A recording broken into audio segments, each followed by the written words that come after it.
अस्सलाम वालेकुम dear students. इस लेक्चर में हम चैप्टर 3 का एक इम्पॉर्टेंट लॉन्ग क्वेश्चन वेटलेसनेस इन सेटेलाइट्स कवर करेंगे। डियर स्टूडेंट्स, हमने अक्सर नोट किया हुआ है कि सेटेलाइट्स के अंदर जो डिफरेंट साइंटिस्ट हैं या इनकी डॉक्यूमेंट्री वीडियोस में हमने कहीं ना कहीं देखा होता है कि जो साइंटिस्ट हैं ये हमें ऐसे नज़र आते हैं जैसे इनका वेट नहीं होता और सेटेलाइट के अंदर ये इस तरह से फ्लोट कर रहे होते हैं, जैसे तैर रही होती हैं बॉडीज। अब डियर स्टूडेंट्स, इनका वेट कहाँ डिसअपियर हो जाता है और उसका जनरली कॉन्सेप्ट क्या है, इस लेक्चर में आज इसको हम इंशाल्लाह 0 से 100% तक इसकी अंडरस्टैंडिंग डेवलप करेंगे।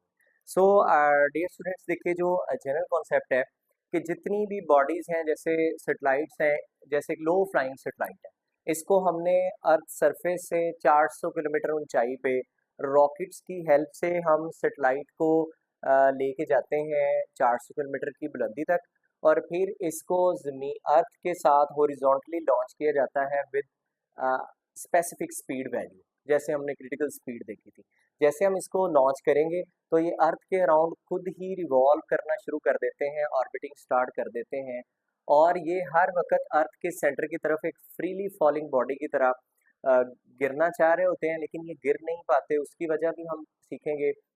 लेकिन आपने लॉजिकली एक बात माइंड में रखनी है कि तमाम बॉडीज़ जितनी भी, जैसे ये सेटेलाइट्स हैं जो अर्थ के अराउंड रिवॉल्व कर रहे हैं, इनको रॉकेट्स की हेल्प से डिफरेंट हाइट्स के ऊपर ले जाके लॉन्च किया जाता है जो हमारी रिक्वायरमेंट होती है, और देन ये अर्थ के अराउंड फ्री फॉल स्टेट में हर वक्त रिवॉल्व कर रहे होते हैं। इसलिए इन बॉडीज़ के इन सेटेलाइट्स के अंदर जो भी बॉडीज़ होती हैं वो वेटलेसनेस की कंडीशन में चली जाती हैं।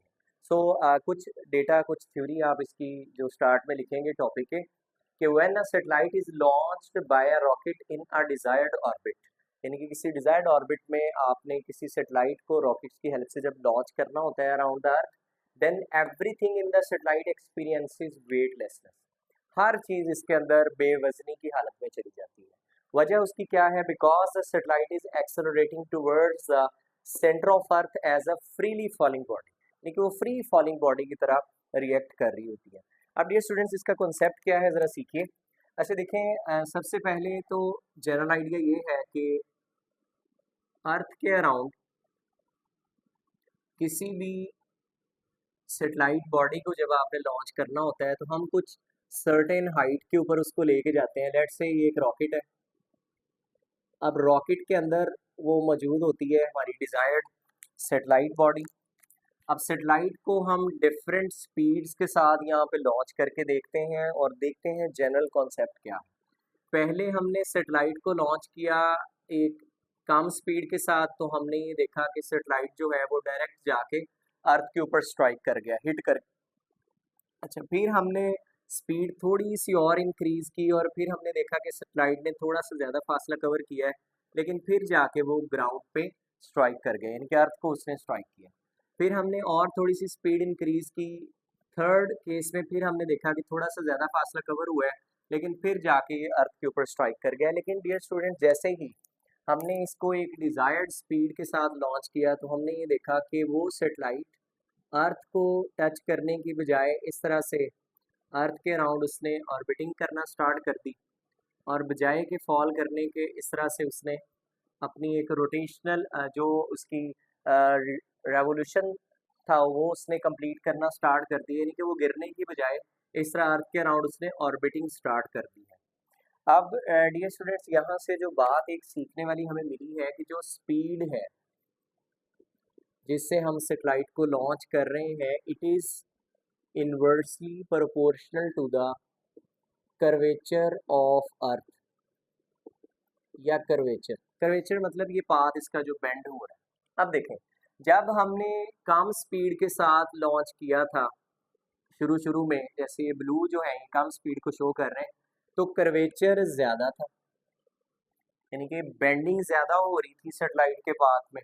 और जैसे जैसे हम स्पीड बढ़ाना शुरू हो गए हैं, कर्वेचर कम होना शुरू हो गया है, और एक ख़ास पॉइंट के ऊपर आके जब इस सेटेलाइट का पाथ इस अर्थ के कर्वेचर के बिल्कुल इक्वल हो जाता है, मतलब जैसे अर्थ का ये कर्वेचर है, बेंड है, वैसे ही उसी पाथ में जब आपने सेटेलाइट को लॉन्च किया तो फिर हमारा जो सेटेलाइट है वो गिरने की बजाय उसने अर्थ के अराउंड रिवॉल्व करना स्टार्ट कर दिया।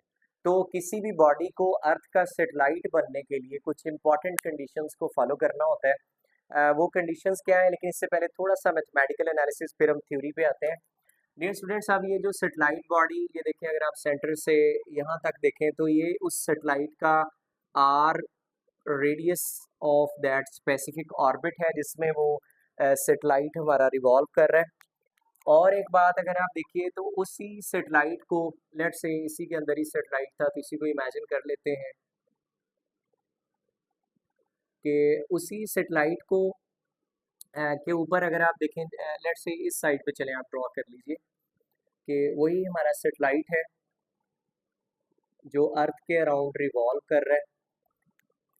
अब इस सेटेलाइट के ऊपर towards the centre of earth एक एक्सेलरेशन एक्ट कर रहा है, that is let's say vertical acceleration A Y, जो इसको अर्थ के सेंटर की तरफ हमेशा पुल करता रहता है। और एक इसका जो एक्सेलरेशन है ये इसको हॉरिजॉन्टली बाहर की तरफ पुल कर रहा है, दैट इज ए एक्स। अब अगर आप यहाँ पे इसका नेट एक्सेलरेशन ट्रेस करें तो net acceleration is actually the square of horizontal component and vertical component और इसका स्क्वायर रूट। फर्दर आप यहाँ पर देखिए कि जो हॉरिजॉन्टल एक्सेलरेशन है ये चूंकि एक प्रोजेक्टाइल बॉडी बन गई है, ये तो हमेशा जीरो के इक्वल होता है। और जो फिर हमारा फार्मूला जो बच गया वो है ए वाई का स्क्वायर एंड स्क्वायर रूट, और ये नेट एक्सेलरेशन है। और हम ये जानते हैं कि जो नेट एक्सेलरेशन ए वाई है ये ग्रेविटेशन एक्सेलरेशन जी के इक्वल होता है। तो इसका ये मतलब हुआ कि हमारी बॉडी का जो नेट एक्सेलरेशन है वो सिर्फ इक्वल है, जैसे यहाँ हम जी स्क्वायर पुट करेंगे कैंसिल आउट तो जी के इक्वल आ गया। इसका मतलब है कि हमारी बॉडी का जो नेट एक्सेलरेशन है ग्रेविटेशनल एक्सेलरेशन के इक्वल है। इसीलिए मैंने आपको स्टार्ट में कहा था कि जो भी बॉडी, जो भी सेटेलाइट अर्थ के अराउंड रिवॉल्व कर रहा होता है ये हमेशा इसका जो एक्सेलरेशन है ग्रेविटेशनल एक्सेलरेशन के इक्वल होता है।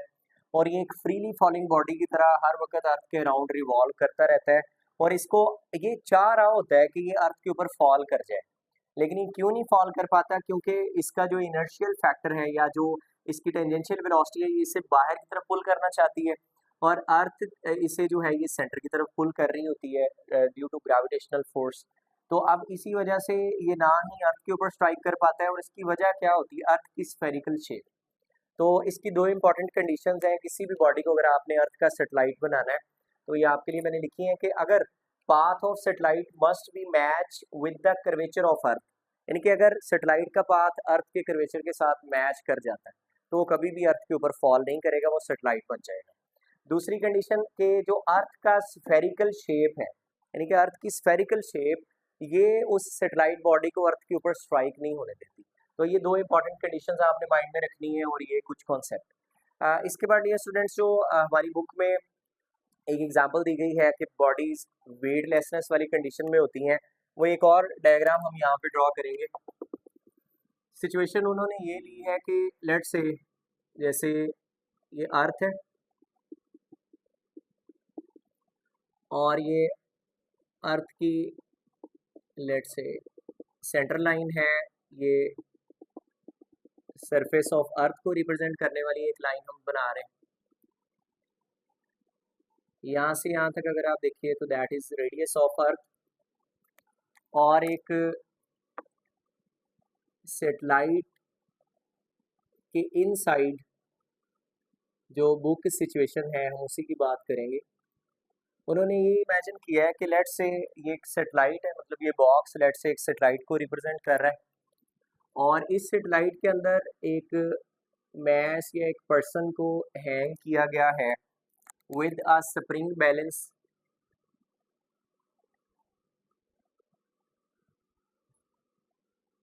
सही है, ये आप इमेजिन कर लीजिए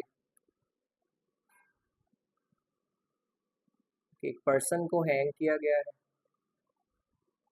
with a spring balance, just ये देखने के लिए कि इस पर्सन का सेटेलाइट के अंदर क्या कोई वेट होगा या नहीं, या ये बॉडी जो इनसाइड द सेटेलाइट है ये वेटलेसनेस में होती है।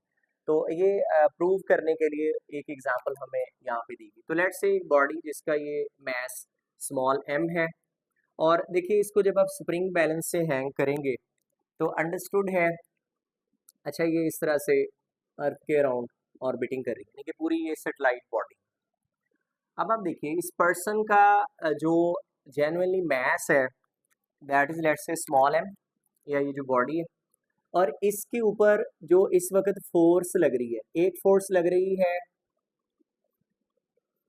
That is equal to its weight, F is equal to W is equal to M G, जो इसे डाउनवर्ड प्रेस कर पा रही है, यानी कि स्टार्टिंग सिचुएशन अगर हम ऑब्जर्व करें तो वो पर्सन अभी फ्लोर के ऊपर मौजूद है, on the floor of satellite. अब वो इस तरह से अपने जो उसके फोर्स हैं उसके वो प्रेस कर रहा है सेटेलाइट के फ्लोर को, तो अपने वेट की इक्वल फोर्स डाउनवर्ड एग्जर्ट करेगा। अब चूंकि वो स्प्रिंग बैलेंस भी हमने इमेजिन किया जिसके साथ इसको सस्पेंड किया गया है, सस्पेंड सिचुएशन है, चलें आप इसको थोड़ा सा अपवर्ड ड्रॉ कर लीजिए। अब देखें वेट इसका डाउनवर्ड लग रहा है और नेट या सपोर्टिंग फोर्स या नॉर्मल फोर्स ये अपवर्ड लग रही है। और अगर आप इस सिचुएशन में देखें तो इस एम मैस वाली बॉडी के ऊपर जो नेट फोर्स लग रही है वो किसके इक्वल है, that is normal force is acting upward and weight is acting downward. ये हम सेटेलाइट के अंदर मौजूद बॉडी की बात कर रहे हैं। तो F is equal W is equal to M G. अब वेट डाउनवर्ड लग रहा है सो एम जी, और नॉर्मल फोर्स अपवर्ड लग रही है। अब एक फोर्स आप प्लस में लेंगे एक नेगेटिव में, तो minus F N. So let's say this is equation number 1। अब ये वो रिजल्टेंट फोर्सेस हैं या नेट फोर्सेस हैं जो उस एम मैस वाली बॉडी के ऊपर लग रही हैं inside the satellite.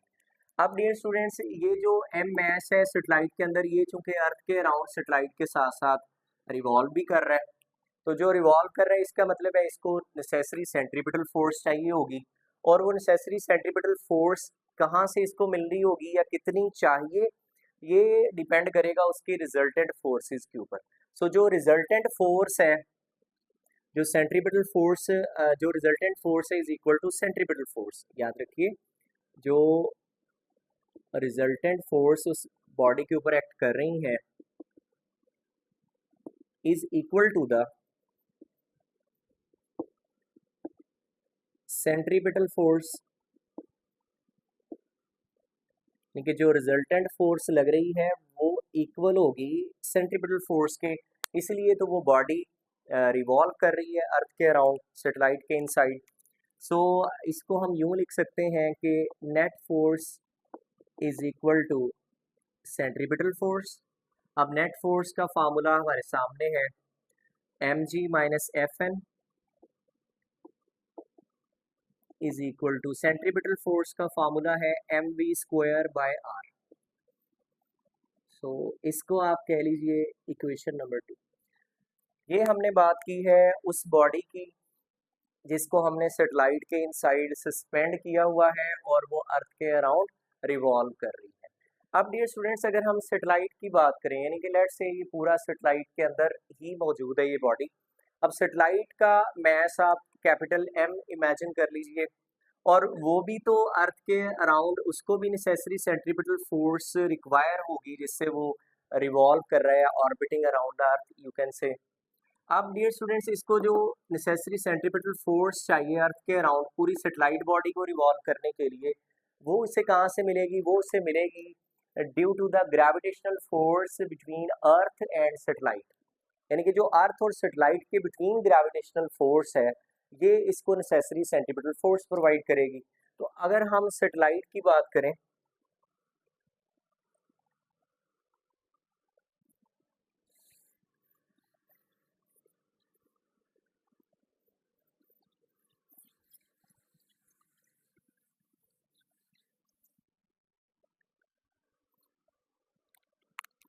Ji dear students satellite की अगर आप बात करें तो फॉर सेटेलाइट जो सेंट्रीपिटल फोर्स है ये इसे कहाँ से मिलेगी, due to the gravitational force between earth and satellite. So F C is equal to F G आप लिखेंगे। सेंट्रीपिटल फोर्स जो सेटेलाइट को चाहिए, सेटेलाइट का मैस आप कैपिटल एम यूज करेंगे क्योंकि बॉडी का मैस आपने स्मॉल एम यूज किया था, सही है। तो M V square divide by R और F G that is equal to its weight which is M G. यहाँ से अगर आप देखें तो मैस और मैस बैलेंस हो गया, जी की वैल्यू आपको मिल गई V square by R. So this is equation number 3। इसको इक्वेशन नंबर 3 में जो आपने वैल्यू निकाली है इसको आप पुट करें इक्वेशन नंबर 2 में। सो इक्वेशन 2 में अगर आप पुट करेंगे तो ज़रा देखिए, ये जो राइट हैंड साइड है जहाँ v² लिखा हुआ है वहाँ पे आप सिंपली g रिप्लेस करेंगे। So mg minus F N is equal to m v²/r, ये सिंपली रिप्लेस हो गया स्मॉल g से। अब आप देखिए ये प्लस का mg, ये भी प्लस का mg जब आप उस साइड पे भेजेंगे या आप माइनस का एफ एन उधर भेज दें, mg इधर ले आए, सो mg ये प्लस का mg इस साइड पे आएगा माइनस का mg, और ये माइनस का एफ एन दूसरी साइड पे जाएगा तो प्लस का एफ एन। अब ये कैंसिल आउट हो गए तो आप देखिए कि नेट फोर्स जो है वो कोई भी बॉडी के ऊपर एक्ट नहीं कर रही, या वो फोर्स जिसको हमने स्टार्ट में सपोर्टिंग फोर्स कहा था वो ज़ीरो के इक्वल है। इसका ये मतलब हुआ कि कोई भी बॉडी जो सेटेलाइट के अंदर मौजूद है, चाहे वो की पर्सन है, चाहे वो कोई भी बॉडी होगी सेटेलाइट के इनसाइड, वो वेटलेसनेस एक्सपीरियंस करेगी जब वो सेटेलाइट के अंदर मौजूद होगी। वजह आपको स्टार्ट में बता दी गई है, क्योंकि वो body accelerating, always accelerating with the gravitational acceleration, यानी कि जी के इक्वल उनको एक्सेलरेशन मिला होता है और वो हर वक्त अर्थ के अराउंड फ्री फॉलिंग बॉडी की तरह मूव कर रही होती है। एक डियर स्टूडेंट्स, हम एमसीक्यू डिस्कस करेंगे। टॉपिक आपका मुकम्मल हो गया, यहाँ तक आप नोट्स बना लीजिए।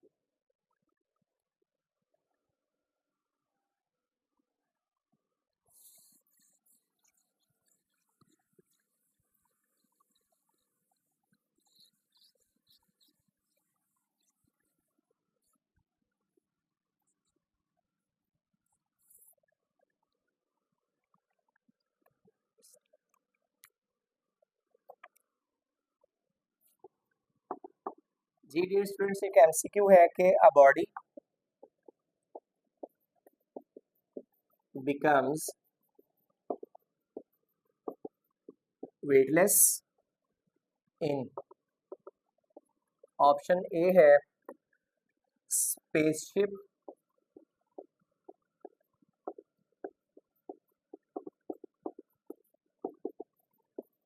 orbiting the earth outside the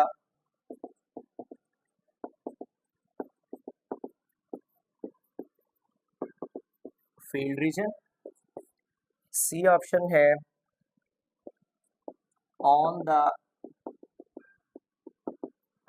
earth's center, and D option is all of above। अब डियर स्टूडेंट, स्टेटमेंट पे अगर आप गौर करें, स्टेटमेंट ये है कि बॉडी बिकम्स वेटलेस, एक बॉडी वेटलेस हो जाएगी कब? ऑप्शन ए है स्पेसशिप ऑर्बिटिंग द अर्थ। अभी हमने डिस्कस किया कि जो स्पेसशिप्स हैं या सैटेलाइट्स में जो बॉडीज होती हैं उन पे कोई भी फोर्स एक्ट नहीं कर रही होती, सपोर्टिंग फोर्स या नॉर्मल फोर्स या रिएक्शन फोर्स, जिस वजह से उनका जो वेट है वो डिसअपियर हो जाता है। तो ए ऑप्शन भी सही है। सेकंड है आउटसाइड द फील्ड रीजन, यानी कि अगर आप किसी बॉडी को अर्थ के ग्रेविटेशन फील्ड से आउट कर दें तो जाहिर बात है स्पेस में किसी भी बॉडी का वेट नहीं होता, तो बी ऑप्शन भी ट्रू है। ऑन द अर्थ सेंटर, अगर आप किसी बॉडी को अर्थ के सेंटर पर ले जाएं फिर भी कोई ग्रेविटेशन फोर्स नहीं होगी, जी जीरो होगा, तो उस केस में भी बॉडी का वेट जो है वो डिसअपियर हो जाएगा। इसका ये मतलब हुआ कि जो हमारा ट्रू ऑप्शन है that is all of above. So इस तरह से डियर स्टूडेंट्स आपका ये टॉपिक कवर हो चुका है। नेक्स्ट लेक्चर में मिलते हैं। अल्लाह हाफिज़।